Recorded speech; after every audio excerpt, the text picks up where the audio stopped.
So right now we have done in these last 4 years somewhere around $26 million, जो I think 200 crore से ऊपर 200 करोड़ से ऊपर होता है। तो मतलब 200 करोड़ रुपए आपने अपनी क्लाइंट रेवेन्यू जनरेट करके दिया है। जी हाँ। इन 4 सालों मतलब एजेंसी के लिए आप कितना नंबर जनरेट करते हो? In any month we are doing in a range of $45,000. So $40,000 to $45,000 is the revenue that we per month for our media buying agency. मतलब 30 से 40 लाख रुपए हर महीने मार्केटिंग से। Yes. मतलब 30 से 40 लाख रुपए INR हर महीने अपनी मार्केटिंग एजेंसी से। Easy, yeah. Sales आती हो, how to get customers, how to convert customers, how to present a case study, how to write a case study, all those things. मैं बहुत बेसिक उसमें बता रहा हूँ, बिल्कुल लो लेवल पे। अगर आप आज हमारे साथ है मिस्टर फैजल। से फैजल, हेलो। हाय कुशल। तो क्विक इंट्रोडक्शन में दूंगा फैजल का। फैजल रन करते हैं e commerce performance marketing company. बाकी ज्यादा हम इनसे खुद जानेंगे। सो फैजल, एक क्विक इंट्रोडक्शन अपने बारे में। कौन हो आप, कहाँ से आते हो, क्या करते हो? So मेरा नाम फैसल है and I am the co-founder of Brandslane. It's a e-commerce marketing company है and we have been working since the last 4 years. शुरुआत करी थी 2019-20 के कोविड वाले समय पे ही। After working with a lot of good clients, we have worked with about 140 clientele. $26 million से ऊपर हम लोगों ने क्लाइंट का रेवेन्यू जनरेट किया है, वर्किंग विद एटलीस्ट 25 से 30 clients every month. And our goal with any of our client is to help them generate better revenue more profitably and to amp up their customer acquisition. Perfect. जैसे आपने बताया कि आप काफी सारी brands के साथ काम करते हो। अगर मैं आपसे कोई आपकी टॉप ब्रांड्स का नाम पूछूं जिनके साथ आपने काम करा है, तो वो कौन सी ब्रांड्स होंगी ऐसी? टॉप ब्रांड्स में वैसे तो कई सारी आती हैं, बट मेरे दिल के जो सबसे करीब होंगी वो होंगी बमर। शार्क टैंक सीजन 1 में जो फीचर हुए थे, we were their agency during that time, so we saw that shark tank hike जो होती है from television on Shopify. So bummer I guess shark tank पे वो इनरवेयर वाला ब्रांड। कितनी फंडिंग उन्होंने रेज करी थी? जितना मुझे याद है शायद 75 lakhs था फ्रॉम अमन बोट। यस जी हाँ। एंड दूसरा एक ब्रांड है जिनके साथ मैं पिछले 2 साल से काम कर रहा हूँ, जो अभी भी करंट क्लाइंट है, Bombay sweet shop. With them हम लोग 2021 के दिसंबर से शुरुआत की थी हम लोगों ने। It has been over 2 years and since then the brand has grown. DTC में काफी डार्लिंग बन चुके हैं ऑलमोस्ट हर जगह पे। जहां मैं देखता हूँ नेटफ्लिक्स के साथ उन्होंने कोलैबोरेट किया हर चीज में, करण जौहर के साथ उनका कोलैबोरेशन होता है कॉफी विद करण में। So it's very great to be a part of the marketing team of such a brand. Correct, got it. So अभी अगर हम बात करें तो बमर्स के साथ जब आप काम कर रहे थे तो बमर का क्या रेवेन्यू था, मतलब जो आप जनरेट करते थे? जी, उस समय जब शार्क टैंक से पहले की अगर बात बताऊं, जो उन्होंने टीवी पे मेंशन भी किया था, जब उन्होंने शुरुआत की थी हमारे साथ काफी लो लेवल पे थे, क्योंकि इनिशियल ही शुरुआत हुई थी। सो कुछ महीने के बाद हम लोग उनको एक 15 लाख पर मंथ के रेवेन्यू रन रेट पे ले आए थे। This is back in 2021, right. And shark tank के बाद तो कोई भी चीज इन्फ्लेट हो ही जाती है in terms of numbers. Things became crazy. 15 became 40, 45, 60, 70, 80 and now it's one of the biggest brands in India in terms of DTC, I would say. Correct. क्या रेवेन्यू कर रहे होंगे अभी बमर? अभी तो मेरे को आइडिया नहीं होगा फ्रॉम द टॉप लेवल, क्योंकि अभी आई am not associated with them. Okay, but जब आप थे तो लास्ट उन्होंने कितना करा था? Shopify पे the top that we had was somewhere around 70 to 80 lakhs a month, and this is again back in 2022 के mid तक। ओके, एंड क्या एड स्पेंड था उनका? एड स्पेंड एक हमारा जो रोआस हम मेंटेन करते थे, कुछ 3-3.5 का मेंटेन करके रखते थे, तो उसी तरह का एड स्पेंड भी हुआ करता था समवेयर अराउंड आई वुड से 20L। ओके, मतलब 20 लाख के एड स्पेंड में मोटी मोटा they were like making 70 lakh plus more। तो बॉम्बे वाली जो आपने ब्रांड बताई थी उसका अभी भी एसोसिएटेड हो? बॉम्बे स्वीट शॉप, हाँ, अभी भी मेरे क्लाइंट है। क्या रेवेन्यू करते हैं? रेवेन्यू इनका कैलकुलेट करना थोड़ा कॉम्प्लिकेटेड है, क्योंकि ऑफलाइन ब्रांड जो है वो ऑफलाइन तो एक ही चैनल हुआ, मैं तो कहूंगा जोमेटो, स्विगी और उसके भी अलावा काफी सारे चैनल्स होते हैं इनके कस्टमर लिक्विडेशन के, राइट। और फेसबुक एड्स जस्ट पहला टच पॉइंट होता है और exactly for the customer to get into the funnel of the brand. और जब ग्रोथ होती है किसी भी ब्रांड के एक स्पेसिफिक नंबर के बाद, distribution plays a huge role, right. तो जब आप हर जगह पे हैं, जैसे एक फूड ब्रांड है, अगर वो जेप्टो पे और ब्लिंकिट पे है, तो फेसबुक एड से मेरे दिमाग में वो रहेगा, मेरे जहन में रहेगा, पर मैं शायद liquidate as a customer acquire in channels पे होऊंगा। तो इनका टोटल नंबर मैं अभी शायद दे ना पाऊं, क्योंकि इतने सारे चैनल्स हैं as a brand, they have grown to that level. So yeah that would be. Okay, got it. So आपने ऐसे बताया था आप एक ई-कॉम मार्केटिंग एजेंसी रन करते हो, तो लोगों को थोड़ा सा बताओ कि ई-कॉम मार्केटिंग एजेंसी होता क्या एक्चुअली में?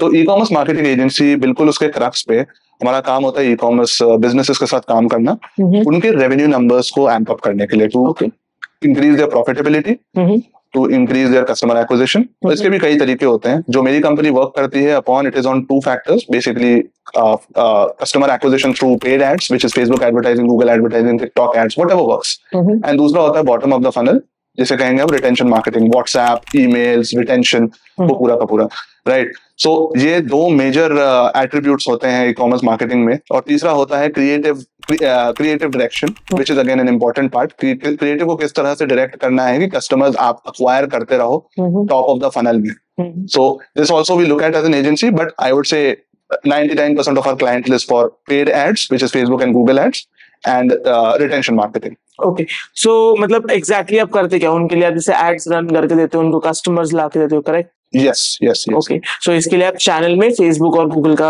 Majorly in India, Facebook and Google. If अगर आप बाहर जाओगे तो TikTok, Snapchat, that also comes into the mix. Okay, बाहर अभी किसी के साथ काम कर रहे हो? जी हाँ, जी हाँ. There are certain few brands that we do work with, different businesses. We have worked with in Irish market में काफी काम किया है, US, UK, Canada, Australia. We work with a good number of brands in these locations. Okay, perfect, got it. अगर किसी को अपना खुद का एक ई-कॉम मार्केटिंग एजेंसी खोलनी है, एग्जैक्टली क्या रिक्वायरमेंट्स होती है? फिर how can one exactly start an e-com marketing agency? Right. So number one चीज जो रिक्वायर होती है is a service delivery expert, right. लोग इसके ऊपर ज्यादा फोकस करते नहीं है, बट जो शुरुआत कर रहे होते हैं, बट आई थिंक सबसे जरूरी होता है कि कॉन्फिडेंट सर्विस डिलीवरी एक्सपर्ट होना चाहिए, जिसको आता है Facebook ads, Google ads, at least the technical aspects of it, उसको रन करना, एटलीस्ट वन और टू ऑफ देम, राइट। उसको एज अ सर्विस पैकेज करके आपको अपने लिए सेल्स करनी होती है। So you have to acquire clients and customers for your services. So service के ऊपर कॉन्फिडेंस आई थिंक सबसे ज्यादा जरूरी होता है। लेट्स सपोज आप अगर फेसबुक एड्स की एक्सपर्टीज सेल कर रहे हो तो आपको वो अपनी अच्छे से आनी चाहिए। आप एसईओ सेल कर रहे हो तो आपको वो आना चाहिए, मतलब जो भी बेसिकली आप कर रहे हो उसमें आप अच्छे होने चाहिए। इसके अलावा और क्या रिक्वायरमेंट होती है? इसके अलावा जो सबसे बड़ी रिक्वायरमेंट होती है वो होती है सेल्समैनशिप, ओके, विच इज कि आपको अपॉर्चुनिटी समझ के अपने स्किल को उस तरह से प्रेजेंट करना कि कस्टमर आपकी तरफ अक्वायर हो जाए in the end of the day, right. ये चीज करना एक I would say takes time, क्योंकि टेक्निकल अंडरस्टैंडिंग किसी भी चीज को समझने के लिए यूट्यूब पे आप जाओ, काफी सारी जगह है जिधर से आप वो अक्वायर कर सकते हो। सेल्समैनशिप इज समथिंग जो टाइम के साथ और मैं कहूंगा हालात के साथ आदमी डेवलप करता है, राइट। एक्सपीरियंस के साथ वो उसको इम्प्रूव करता है, राइट। तो ये एक चीज है जिसके ऊपर अगर आप सेल्स नहीं कर सकते तो आप कोई भी सर्विस हो, कितना भी अच्छा आपका सर्विस हो, top notch services without sales team can not sell, right. तो अगर आप कोई भी सर्विस सेल कर रहे हो, अगर आप अपनी एजेंसी भी स्टार्ट कर रहे हो, एक person should be the person जो टेक्निकलिटीज में नंबर वन हो, जिसको सारी चीजें बैक एंड बिजनेस का और अपनी सर्विस का वो कॉन्फिडेंट हो, और एक पर्सन होना चाहिए जिसको सेल्स आती हो, how to get customers, how to convert customer, how to present a case study, how to write a case study, all those things. मैं बहुत बेसिक उसमें बता रहा हूँ, बिल्कुल लो लेवल पे अगर आप 0 क्लाइंट्स पे बैठे हो तो, राइट। बट यही दो चीजें हैं जो एक आई वुड से a person who is just starting को एक सक्सेसफुल फ्रीलांसर एंड इंशाल्लाह in the future an agency owner बना सकती है। Okay, got it.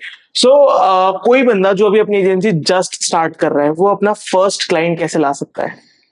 राइट, सो अच्छा क्वेश्चन है। तो सबसे पहले तो जो एक चिकन एंड एग प्रॉब्लम मैं कहता हूँ कि रिजल्ट्स के बिना कोई क्लाइंट नहीं आएगा और क्लाइंट के बिना कोई रिजल्ट नहीं आएगा। Correct. तो ये सबसे बड़ी प्रॉब्लम होती है। मैं बस अपना एक पर्सनल एनेक्डोट बताता हूँ जिससे मैंने ये प्रॉब्लम सॉल्व करी थी। मैंने पहले 2 या 3 महीने अपने करियर के, व्हेन आई न्यू कि मुझे एजेंसी शुरू करनी है, this is back in 2019, okay, मैंने अपने पहले 3 से 4 महीने एक दूसरी एजेंसी के साथ काम किया। एक मेरे फ्रेंड थे जो बहुत ही ग्रेशियसली, उन्होंने अभी भी मेरे को मेंटर करते हैं, उन्होंने मेरे को अपनी एजेंसी के साथ ही allowed me to join in, और मैं बस उस चीज को ऑब्जर्व करता रहा, जिन भी अकाउंट्स पे काम कर रहा था उसको डॉक्यूमेंट करता रहा, while keeping names and all data related things private. मैं बस उन चीजों के ऊपर काम करता रहा और उसको डॉक्यूमेंट करता रहा। तो उस 4 महीने में मेरे पास without having honestly zero experience, without any experience, मेरे पास 6 से 7 केस स्टडीज थी। Okay, right.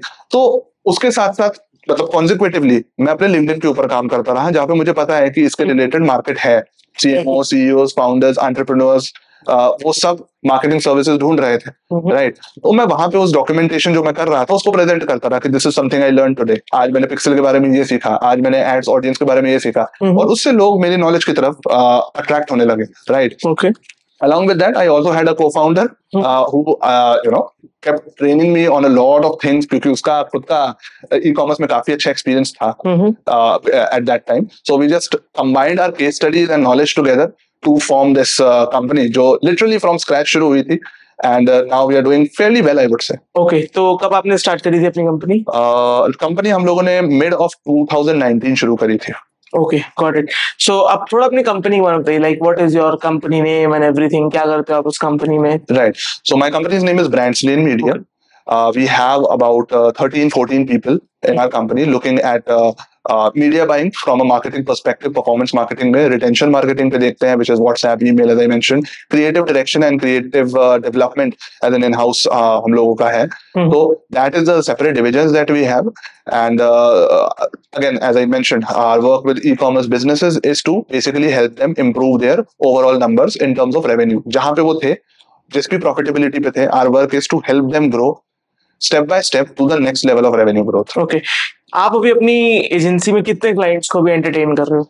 इस समय जितना मुझे याद है, we are having somewhere between 23 to 25 clients में भी, और ये वेरी करता है, कभी कभार 25 से 30 के बीच में ideal is the clientele range that we have in any month. Okay, and अपनी एजेंसी के लिए आप कितना नंबर जनरेट करते हो? In any month, we are doing in a range of $45,000. So $40,000 to $45,000 is the revenue that we use per month for our media buying agency. मतलब 30 से 40 लाख रुपए हर महीने मार्केटिंग USD. Yes. मतलब 30 से 40 लाख रुपए INR हर महीने अपनी मार्केटिंग एजेंसी से. Easy, yeah. Okay, and clients के लिए आपने कितने नंबर जनरेट किए हैं ऑल इन ऑल? अगर एक मैं पूछूं, जब से आपने अपनी एजेंसी स्टार्ट करी तब से लेके अभी तक कितना नंबर जनरेट किया होगा? हम इसका ट्रैक रखते हैं almost every month. Every 2 to 3 months we sit down to look at the numbers that we have done for our clientele. So right now we have done in these last 4 years somewhere around $26 million, जो I think 200 crore से ऊपर 200 करोड़ से ऊपर होता है. तो मतलब 200 करोड़ रुपए आपने अपनी क्लाइंट रेवेन्यू जनरेट करके दिया है. जी हाँ. इन 4 सालों, मतलब काफी बड़ा नंबर होता है. इमेजिन करो 200 करोड़ रुपए ई कॉमर्स बिजनेस जनरेट हुआ. ये मोस्टली सारा Facebook ads and Google ads, Facebook and Google ads more और less. Got it. So this is काफी बड़ा नंबर है ये, एंड काफी ज्यादा इंस्पिरेशनल हो सकता है नई एजेंसी ओनर्स के लिए जो जस्ट अपनी एजेंसी स्टार्ट कर रहे हैं. सो अब थोड़ी बात करते हैं कि आपने एग्जैक्टली कैसे स्टार्ट किया था, मतलब how did you get started ये डिजिटल मार्केटिंग स्पेस में? सो मार्केटिंग में तो मैं एमबीए में ही घुस गया था. I found it the most interesting. क्या बैकग्राउंड है मतलब आपका एजुकेशन वाइज? एमबीए से पहले मैं यूजुअल जो इंडिया का 80% लोग कर रहे होते हैं वो बीटेक ही कर रहा था मैं. अच्छा. I did not find it interesting at all. Okay. And I took my reins in my hand and I was like कि इससे निकलने का एक ही तरीका है, that is an MBA, which is a usual other step that people take, right? और engineering छोड़ के बाकी सब. हाँ, तो एमबीए के दौरान सेकंड या थर्ड ट्राइमेस्टर में मेरे को मार्केटिंग के एडवर्टाइजिंग वाली जो एस्पेक्ट्स थे उस पे काफी मेरे को अट्रैक्शन होने लगा. I found it very interesting. Apart from the boring सारी जो चीजें होती थी मार्केटिंग से रिलेटेड, डिस्ट्रीब्यूशन, प्लेसमेंट एंड वो सब, I found advertising to be very very interesting. It was the only creative endeavour जो कि पूरी कंपनी को आगे खींचता था. I started studying as a matter of fact Ogilvy and other great marketers of the Philip Kotler and all of those things, right? And इस time के around मेरे को मार्केटिंग में काफी इंटरेस्ट आने लगा. तो एक यूजुअल कॉर्पोरेट जॉब में फिर मेरा एक प्लेसमेंट हुआ. I was working in Eureka Forbes. I used to sell Aquaguard in Lucknow. Okay. Right. And after 7 months of that job, I realized that this is not for me and this is not something that I want to do for the next 5 years. जो एक question हमेशा पूछते हैं, where do you see yourself in 5 years? 5 years, yes. My answer was not here. Okay. Definitely not here. Okay. Right.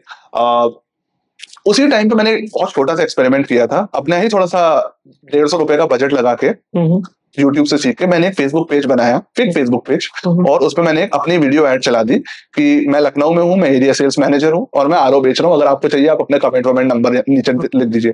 2-3 लोगों ने comment किया और मैंने उनको बस कॉल किया and I actually made a sale of the water purifiers I had on my own budget. And at that time I realised कि this is, if I can do this for myself, I think I can do it better for other companies and make a better living out of it. Okay. Right. And that is when I would say 2nd of November 2019 को मैंने अपनी 2018 2nd of November 2018 को मैंने अपनी job छोड़ी and I came to Delhi with absolutely no idea what to do next, but I knew I can do something better than what I was doing before. Correct. मैंने कहा कि अगर मैं उस सैलरी का 1/3 भी बना लूंगा, I think I can survive very easily. And I did for a time being. And that was when I started off.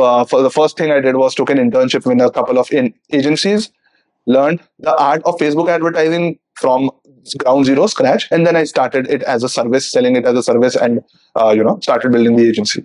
Got it. तो मतलब कैसे आपने 150 रुपए से लेके आज ऑलमोस्ट लाइक 30-40 लाख हर महीने की एजेंसी बिल्ड कर दी। जी जी। सो दैट वाज अबाउट कि आपने स्टार्ट कैसे करा। What are your future plans, मतलब क्या चेस कर रहे हो आप? फ्यूचर प्लान्स इंटरेस्टिंग है, because again I am not a very future driven person in a sense कि यही करना है। आई थिंक हर महीने हर हफ्ते ऐसा फील रही है कि वो चीजें चेंज होती रहती है, but as a goal we have two goals. एक तो है ब्रांड स्ट्रेन को ग्रो करना from not just a revenue and a client and perspective, but also as a quality, good standing in agency perspective, right? Which I think up to a level we are sort of achieving. We have good name in the market, and starting from scratch, I think that's a good achievement to have. Second is we have a sister program in which we train agency owners how to become better at running an automated agency. Like we have whatever experiences we have had and whatever pitfalls and downfalls we have had in the last 4 years, उससे हम काफी agency owners को train करते हैं, तो we have a coaching program just for that as well. So growing that as an independently, long lasting company, that is the goal for these next few years as well. Okay, got it. So आपने अभी past में थोड़ा LinkedIn के बारे में बात करता है, मैंने भी आपको लिंक्डइन पे काफी ज्यादा एक्टिव देखा, तो आप अगर लिंक्डइन के ऊपर थोड़ा सा बताना चाहो, like how LinkedIn has helped you change your life. Right. So LinkedIn मेरे हिसाब से from all the social medias the least appreciated platform था एक जमाने में। Right. अभी भी है, अभी भी है। Correct. Yes. People ignore like LinkedIn पे क्या ही हो सकता है। हाँ, exactly. And that was an opportunity because CEOs, CMOs, founders, entrepreneurs सब वही हैं, right? Looking for solutions, looking for investors, looking for people to solve their problems and hire people out. तो जब आपके पास intent वाला pool है, तो why would you focus on any other channel but be there selling your services, right? So I think I was one of the lucky few जो 2019 में जब gold rush वाला time होता है, I got into it at the very right time, and I think after consistently posting as far as I recall, I think it was 37 or 38 days, I got my first paying client. That client paid me. क्या post कर रहे थे आप? I was just posting about my learnings. I was just posting about what I do, what I have learned about Facebook ads, what I found something new about it, and it was getting slowly and gradually traction, right? और content एक ऐसी चीज है which is like a muscle. The more you post, the more you understand how what works exactly, right? तो उससे धीरे धीरे I was building like a intuition based muscle for content, and I just kept putting stuff out, right? और LinkedIn की एक और ही अच्छी बात है कि इसमें ज्यादा effort नहीं लगता है. You don't have to like make high quality videos. You don't have to make a lot of stuff, right? Organic reach काफी सही है और सही लोगों के बीच है, right? अभी भी काफी relevant है, जी हाँ. So that is what I started doing, and slowly and gradually I started getting clientele out of it. I still remember the first client that I acquired was a sustainable brand based in Khas in Delhi, and they paid us 20,000 rupees for a 2 to 3 days paid consultation in their office, and that was the first paying client from LinkedIn that we acquired. Right. के बाद मतलब आप content post करते गए? Kept on posting, kept on acquiring. I got Bummer from LinkedIn. I got Bombay Sweet Shop from LinkedIn. Almost I would say 60% of my clientele is acquired organically through LinkedIn. तो आप LinkedIn पे ये कह रहे हो बस content बनाने से क्लाइंट आ जाएगा, या फिर और भी कुछ इसके पीछे लॉजिक है? There's a lot of science that goes behind it. एक क्विक में अगर आप बताना चाहोगे कैसे कोई LinkedIn का यूज करके क्लाइंट्स ला सकता है अपनी एजेंसी के लिए? Right. सबसे पहले तो LinkedIn पे you have to understand what works, what sells, what people are looking for. People are looking for solutions. People are looking for other people who can solve their problem. आपको उस तरह से सोचना है और उस तरह से अपने स्किल सेट को प्रेजेंट करना है, राइट? अगर एक आइडियल पर्सन जो let's say a person is spending 10 lakhs on their marketing and not able to generate profit at all, right?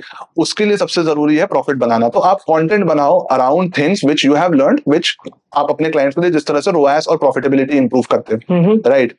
तो उस तरह से मैं अपने सारे कंटेंट पीसेस डालता था. I used to post out and still do a lot of our results, right? So that's the first thing that we do.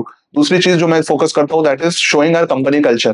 कि किस तरह से हमारी कंपनी के बीच में कॉन्वर्सेशंस होती है. अगर कोई फनी सा जोक कोई मार देता है मेरे Slack चैनल पे जिसपे हम लोग मेरी टीम पूरी बात करती है, I just post it on LinkedIn, right? क्योंकि उससे क्या होता है, लोगों को एक legitimacy फील होती है, ट्रस्ट फील होता है, अथॉरिटी बिल्ड होती है. Exactly. तो ये बस छोटे-छोटे एग्जांपल्स हैं. There is a huge science behind these things, right? But when you logically think about what your customer wants to see and just create stuff for that rather than creating stuff for yourself, right?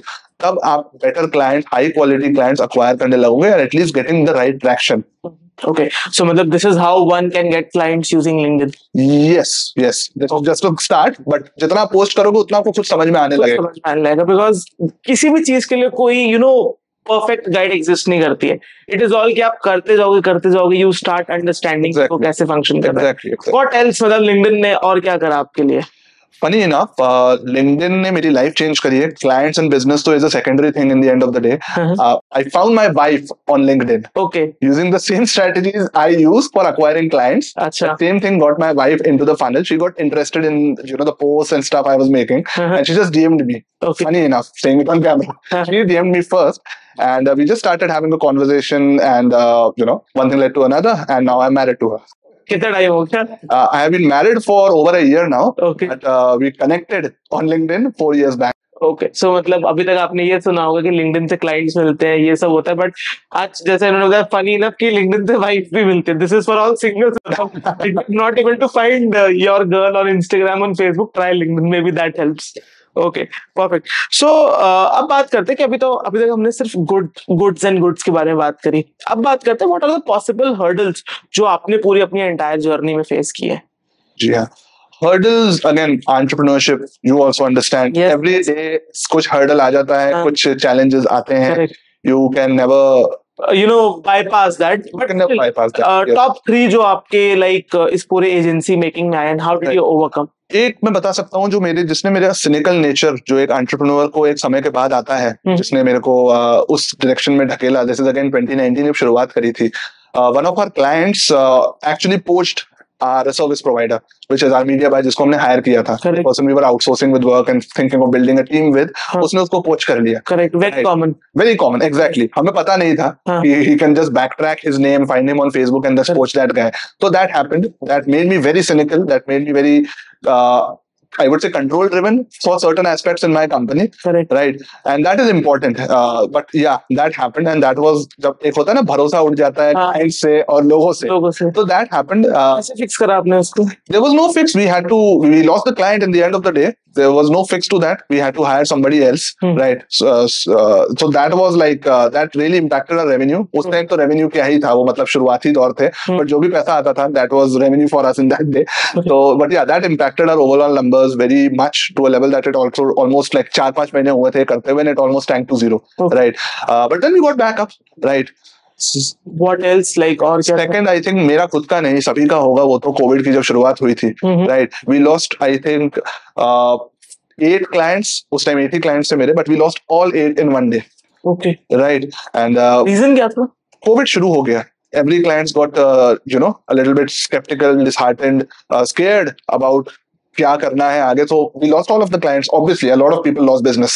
Right. But that made me realize how important portfolio diversification is. कि एक ही थाली में सारे अंडे नहीं होने चाहिए आपके. You have to diversify on these fronts. And very importantly, having a pipeline. हमेशा आपके हाथ में एक पाइपलाइन होनी चाहिए अबाउट योर सेल्स प्रोसेस, कि अगर ये 4 चले गए तो मेरे पास 6 उनको रिप्लेस करने के लिए, while maintaining the revenue. So that is a second thing. When this is what I learned out of it. Okay, got it. कुछ ऐसी चीजें जो आप नए एजेंसी ओनर्स को बताना चाहोगे if they want to get started, any tips और एनी प्रिकॉशनरी मेथड्स आप अगर सबको बताना चाहो? Right. So number one thing as an agency owner is having control over sales. I think this is something any entrepreneur and founder would agree on. कि जब आप start कर रहे हो तो कोई करियर, आपको लगता है सिर्फ बैक एंड और having a good product, having a good service is important. Correct. But through and through, I think sales is what drives a company. जितनी sales आएगी उतना आपका बैक एंड को स्ट्रॉन्ग होना पड़ेगा. Correct. अगर नहीं है तो अपने आप होना पड़ेगा, क्योंकि वो फ्लो आ रहा है. बिना फ्लो के आप उसको कितना भी रिफाइन कर लो, इट्स अनटेस्टेड. Yes, untested. तो और सबसे ज्यादा इनहिबिशन मैंने देखा है जब लोग फ्रीलांस या एजेंसी शुरू कर रहे होते हैं, वो सेल्स में ही थोड़े पीछे रह जाते हैं. राइट. कि हमारा सर्विस बहुत अच्छा है, हम काम बहुत अच्छा करते हैं, हम बहुत ही अच्छा सर्विस. लोगों की प्रॉब्लम होती है, क्लाइंट्स नहीं ला पाते. हाँ, बट ये सबसे बड़ी प्रॉब्लम होती है, और वो इसलिए होती है बिकॉज दे आर अंदर से स्केयर्ड कि हम करेंगे, नहीं आया तो. But that is a chance you have to take, because entrepreneurship is all about taking a chance. Right. And probability ये नहीं होगा, वो तो होना ही है, वो तो किसी भी चीज में होगा. राइट. सो सेल्स मतलब sales and sales, that's the only mantra I live with. Right. So only focus is on sales. अगर कुछ नहीं हो रहा है अच्छा कंपनी में, I get to sales calls. Mood खराब है, I go on sales calls and try to close, क्योंकि उससे अपने आप अच्छा होता है. This is something I would say learned from that. There's a dialogue in Wolf of Wall Street. If you are not able to do something, close a sales call. If your wife is unhappy, close a sales call. Get on the phone, close a sales call. आपको खुद अच्छा लगेगा that I achieved this for the company, for myself, and I'm back to normal. Okay, perfect. और कुछ add up करना चाहोगे? Team. Having a team is the crux of running a company. If you are doing everything yourself, you are not an entrepreneur, you are not a founder, you are just a glorified self-employed entrepreneur, freelancer. Freelance, correct. जी हाँ. मतलब if your team is not strong enough.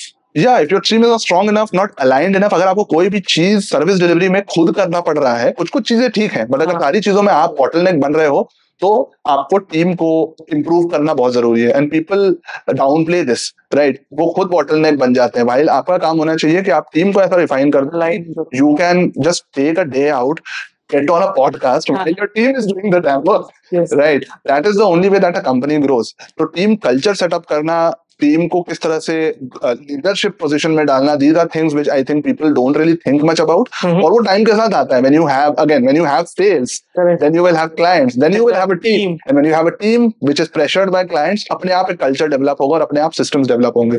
कुछ अगर आप team building के ऊपर tips देना चाहो, like top 2-3 tips, like how can one build a good team system around? Right. Number one is, I think, skill से पहले character जज करना चाहिए. Skill is something which a person can learn. It's an experiential thing. आप 2 Facebook ads चलाओगे, आप 10 चलाओगे, आपको अपने आप हाथ साफ होने लगेगा. But character is something that you can not develop. वो एक टाइम के बाद आ ही जाता है सामने. So you have to gauge people on the basis of not what they are doing कि मैं ये कर दूंगा या फिर ये कर लूंगा, but what you see on the call or your first conversation with them, which determines their strong characteristics, right? So at times I usually ask on the call whenever I interview people कि okay, what would you do if a month is going bad? How would you manage that client? That answer gives me a lot of insight कि वो manage कैसे करता है. What is are they someone who are just going to bullshit around, or are they going to give logical explanations to client और manage कर पाएंगे उस चीज को? क्योंकि अच्छे टाइम पे तो कोई भी क्रेडिट ले ले, पूरे टाइम का मैनेज कैसे करते हो वो आपका as a employee, as a person in the company, वो आपका मैटर करता है. Exactly. So that's the first thing. I think character and management किस तरह से as person का वो आपको गेज करना बहुत जरूरी है. Second thing is team culture, which again is very downplayed upon, as I said. लोगों को पता नहीं होता क्या है, right? But it is the internal feeling जो एक टीम को साथ में काम करके होती है, right? अभी के टाइम में काफी लोग, मतलब मेरी पूरी कंपनी रिमोट है, राइट? आज के टाइम पे आफ्टर कोविड काफी कंपनीज रिमोटली बिल्ड होने लगी है, राइट? काफी लोग रिमोट कल्चर कर रहे हैं और काफी लोग अकेला महसूस करते हैं, राइट? वो फीलिंग को रिमूव करना while working on screens and still being connected together, वो एक आर्ट है, आई थिंक. और उस चीज को धीरे धीरे एज अ कंपनी आपको कल्टिवेट करना पड़ेगा. तो जब आप अगेन सेल्स लाओगे, यू विल योरसेल्फ डिटरमाइन आपकी कंपनी क्या चीज के लिए स्टैंड करती है, और वो मंत्राज आपके इंटरनल रहेंगे आपकी कंपनी के, एंड लोग उन चीजों को फॉलो करने लगेंगे. जैसे सिंपल, अगर मैं मार्केट कर रहा हूँ कि we are the best people in Facebook advertising, the company employees are going to be forced to level up to that image, right? और उससे एक इंटरनल फीलिंग बनती है कंपनी में, तो बहुत जरूरी है. So these are the 2 things I would say. Okay, got it. So guys, this is it. उम्मीद है कि आपको ये पसंद आया होगा, आपको कुछ नॉलेजेबल इनसाइट्स मिली होंगी कैसे आप अपनी मार्केटिंग एजेंसी बिल्ड कर सकते हो. मिलते हैं अपने नेक्स्ट पॉडकास्ट में. Till then, thank you Faisal so much for coming here. Thank you. And इसके बाद मैं आपसे कहना चाहूंगा, हमारे क्लिप्स चैनल को फॉलो करिए एंड साथ के साथ हमारी शॉर्ट सीरीज को भी फॉलो करिए और in depth and quick knowledge के लिए. Till then, take care, bye bye.